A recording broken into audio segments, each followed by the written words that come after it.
بسم اللہ الرحمن الرحیم۔ السلام علیکم ناظرین، تمام ناظرین کو راہ دین چینل میں دل کی گہرائی سے خوش آمدید۔ عشق ایک آگ ہے، وہ عشق نہیں جو کسی لڑکی سے ہوتا ہے، یہ عشق اللہ سے ہے۔ عشق ایک آگ ہے جو اللہ کے سوا کو جلا کر رکھ دیتی ہے۔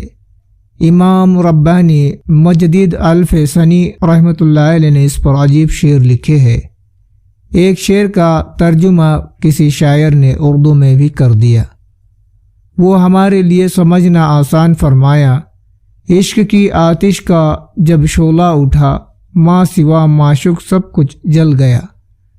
تیغ لا سے قتل غور حق ہوا، دیکھی پھر بعد اس کے کیا بچا۔ پھر بچا اللہ باقی سب فنا، مرحبا عشق تجھ کو مرحبا۔ جب عشق دل میں ہوتا ہے تو ماں سوا اس کے علاوہ تلوار بن کر چلتا ہے۔ انسان کے اندر ناز و نبود، نخرہ، انانیت سب کچھ کو توڑ کر رکھ دیتا ہے۔ شہباد عشق خوش سودائے ماں، اے طبیب جمال علت ہائے ماں، اے دبائے نخوت و ناموس ماں، اے کی افلاط و ظالنس ماں۔ یہ عشق تو بندے کے لیے افلاطون اور جالینوس بن جاتا ہے۔ جی ہاں میرے دوستو، عشق الہی نہ ہونے کی وجہ سے ہمارے اعمال میں جان نہیں ہے۔ علامہ اقبال رحمۃ اللہ علیہ فرماتے ہیں، محبت کا جنون باقی نہیں ہے، وہ دل و آرزو باقی نہیں ہے۔ نماز و روزہ و قربانی و حج یہ سب باقی ہے، تو باقی نہیں ہے۔ وہ انسان کے اندر عشق الہی کا جذبہ ہوتا تھا جس کی وجہ سے انسان زندہ ہوتا تھا، آج وہ نہیں ہے۔ ایک وقت تھا کہ یہ سینے کا دل عشق الہی سے انگاروں کی طرح گرم ہوا کرتا تھا، اور آج تو جلے ہوئے کوئلے کی طرح بالکل ٹھنڈا ہوا۔ ایک اور جگہ پر فرماتے ہیں کہ حقیقت خرافات میں کھو گئی، یہ امت روایات میں کھو گئی۔ لبھاتا ہے دل کو بیان خطیب، مگر لذت شوق سے بے نصیب و صوفی کا تھا۔ خدمت حق میں مرد اعظم کی خیالات میں کھو گیا، وہ خالق وہ سلک مقامات میں کھو گیا۔ بجھی عشق کی آگ اندھیرے ہے، مسلمان نہیں راکھ ہو گیا۔ آج کا مسلمان راکھ کا ڈھیر بن گیا ہے۔ سینے میں محبت الہی کے وہ انگارے نہیں جل رہے جو اس کے سینے کو گرما رہے ہو، جو اسے کبھی نمازوں میں کھڑا کر رہے ہو، جو اپنے محبوب سے ملاقات پر مجبور کر رہے ہو۔ نبی اکرم صلی اللہ علیہ وسلم کو اللہ تعالیٰ سے کیسی شدید محبت تھی۔ حضرت عائشہ رضی اللہ عنہ فرماتی ہے کہ اذان کی اللہ اکبر ہوتی تو نبی اکرم صلی اللہ علیہ وسلم مجھے پہچان نہ چھوڑ دیتے تھے۔ میں کئی مرتبہ سامنے آتی تو آپ مجھے پوچھتے تم کون ہو؟ میں کہتی عائشہ۔ پوچھتے عائشہ کون ہے؟ میں کہتی ابو بکر کی بیٹی ہوں۔ میں اس وقت پہچان لیتی کہ اب ایک نام دل پر اتنا غالب آ چکا ہے کہ دنیا میں کسی اور کو یہ نہیں پہچانیں گے۔ حضرت عبداللہ جلب زیدین رضی اللہ عنہ کی محبت الہی، محبت کا جذبہ انسان کے دل میں تو اللہ تعالیٰ بڑی قدردانی فرماتے ہیں۔ محبت میں ایسی کیفیت ہو جیسی حضرت عبداللہ بن جلب زیدین رضی اللہ عنہ کے نصیب ہوئی تھی۔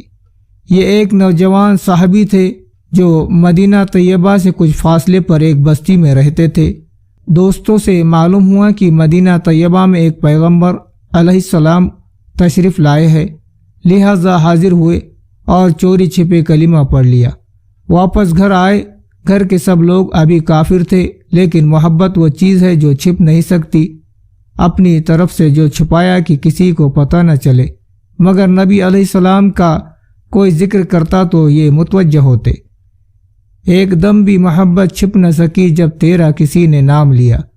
گھر والوں نے اندازہ لگا لیا کہ کوئی نہ کوئی معاملہ ضرور ہے۔ ایک دن چاچا نے کھڑا کر کے پوچھا، بتاؤ بھائی کلمہ پڑھ لیا ہے؟ فرمانے لگے جی ہاں۔ چاچا کہنے لگا اب تیرے سامنے دو راستے ہیں، یا تو کلمہ پڑھ کر گھر سے نکل جا، اور اگر گھر میں رہنا تو پھر ہمارے دین کو قبول کر لے۔ ایک ہی لمحے میں فیصلہ کر لیا۔ فرمانے لگے میں گھر تو چھوڑ سکتا ہوں، لیکن اللہ کے دین کو نہیں۔ چاچا نے مارا پیٹا بھی اور جاتے ہوئے جسم کے کپڑے بھی اتار لیے۔ جسم پر بالکل کوئی کپڑا نہ تھا۔ ماں آخر ماں ہی ہوتی ہے، شوہر کی وجہ سے ظاہر میں کچھ نہ کہہ سکی، لیکن چھپ کر اپنی چادر پکڑا دی کہ بیٹا ستر چھپا لینا۔ وہ باہر نکلے تو اس چادر کے 2 ٹکڑے کر لیے، ایک سے ستر چھپا لیا اور دوسری اوڑھ لی، اسی لیے ذوالزادین یعنی 2 چادروں والے مشہور ہو گئے۔ اب کہا گیا جہاں سودا کر چکے تھے، قدم اپنے آپ مدینہ طیبہ کی طرف بڑھ رہے ہیں۔ رات کو سفر کر کے صبح کو نبی اکرم صلی اللہ علیہ وسلم کی خدمت میں ہوئے۔ نبی کریم صلی اللہ علیہ وسلم نے دیکھا تو چہرے پر عجیب خوشی کی کیفیت ظاہر ہوئی۔ صحابہ کرام متوجہ ہوئے کہ یہ کون آیا، جس کو دیکھ کر اللہ کے محبوب کا چہرہ یوں تمتما اٹھا۔ دونوں جہاں کسی کی محبت میں ہار کے وہ آ رہا ہے کوئی شب غم گزار کے، حاضر خدمت ہوئے اور عرض کیا کہ اے اللہ کے نبی، سب کچھ چھوڑ چکا ہوں، اب تو آپ صلی اللہ علیہ وسلم کے قدموں میں حاضر ہوا۔ لہٰذا صحابہ صفا میں شامل ہو گئے اور وہی رہنا شروع کر دیا، کیونکہ قربانی بہت بڑی تھی۔ محبت الہی میں اپنا سب کچھ داؤ پر لگا دیا تھا، اسی لیے اس کا بدلہ بھی ایسا ہی ملنا چاہیے تھا۔ اسی لیے ان کو ایسی کیفیت حاصل تھی کہ محبت الہی میں کبھی کبھی جذبہ میں آ جاتے تھے۔ آج کل کے لوگ پوچھتے ہیں کہ جناب جذبہ کیا ہوتا ہے؟ جناب حدیث مبارک پڑھ کر دیکھو، پتہ چلے گا کہ جذبہ صحابہ کرام پر بھی طاری ہوتا تھا۔ حدیث مبارک میں آیا ہے کہ یہ حضرت عبداللہ ذوالزادین رضی اللہ عنہ مسجد نبی کے دروازے پر کبھی کبھی بیٹھے ہوتے تھے اور ایسا جذبہ طاری ہوتا تھا کہ اونچی آواز میں اللہ اللہ اللہ کہہ اٹھتے تھے۔ حضرت عمر رضی اللہ عنہ نے دیکھا تو انہوں نے ڈانٹا کہ کیا کرتا ہے؟ یہ سن کر اللہ کے نبی صلی اللہ علیہ وسلم نے فرمایا، عمر عبداللہ کو کچھ نہ کہو، یہ جو کچھ کہہ رہا ہے اخلاص سے کہہ رہا ہے۔ کچھ عرصہ گزرا، نبی کریم صلی اللہ علیہ وسلم ایک غزوے میں تشریف لے گئے، حضرت عبداللہ بھی ساتھ گئے۔ راستے میں ایک جگہ پہنچے تو بخار ہو گیا۔ نبی کریم صلی اللہ علیہ وسلم کو پتہ چلا تو آپ حضرت ابو بکر عمر رضی اللہ عنہ کو لے کر تشریف لائے۔ جب وہاں پہنچے تو حضرت عبداللہ کے کچھ لمحے باقی تھے۔ نبی اکرم صلی اللہ علیہ وسلم نے ان کے سر کو اپنی گود مبارک میں رکھ لیا۔ یہ خوش نصیب صحابی ہے جن کی نگاہ چہرہ رسول صلی اللہ علیہ وسلم پر لگی ہوئی تھی اور وہ اپنی زندگی آخری سانس لے رہے تھے۔ سبحان اللہ، گود مبارک میں اپنی جان اس کیفیت میں جان دینے والے کے سپرد کر دی۔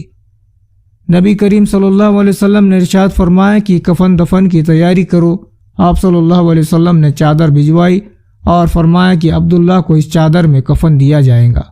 سبحان اللہ، وہ اللہ تو بھی کتنا قدردان ہے کہ جس بندے کو تیری راہ میں ننگا کیا گیا تھا، آج تو اس بدن کو اپنے محبوب کی کملی سے چھپا رہا ہے۔ سبحان اللہ، سودا کر کے تو دیکھو، پھر دیکھو اللہ تعالیٰ کیسی قدردانی فرماتے ہیں۔ ہم لوگ ہی بے قدرے کہ اللہ تعالیٰ کو کہنا پڑا اور انہوں نے اللہ تعالیٰ کی قدر نہیں کی جیسی کرنی چاہیے تھی۔ خود نبی کریم صلی اللہ علیہ وسلم نے ان کا جنازہ نماز پڑھائی، پھر قبرستان کی طرف چلے۔ جو آدمی میت کا سب سے زیادہ قریبی ہوتا ہے وہ قبر میں اس کو اتارنے کے لیے اترے۔ اس وقت ابو بکر عمر رضی اللہ عنہ بھی کھڑے تھے۔ نبی علیہ السلام نے خود قبر میں اتر کر فرمایا کہ اپنے بھائی کو پکڑو، مگر ان کے ادب کا خیال رکھنا۔ آپ نے اس عاشق صادق کو اپنے ہاتھوں میں لیا اور زمین پر لٹا دیا، گویا اپنی امانت کو زمین کے سپرد کر دیا۔ حدیث مبارک کا خلاصہ ہے کہ اللہ کے محبوب صلی اللہ علیہ وسلم نے جب ان کو زمین پر رکھا تو آپ نے ارشاد فرمایا، اے اللہ، میں عبداللہ سے راضی ہوں، تو بھی اس سے راضی ہو جا۔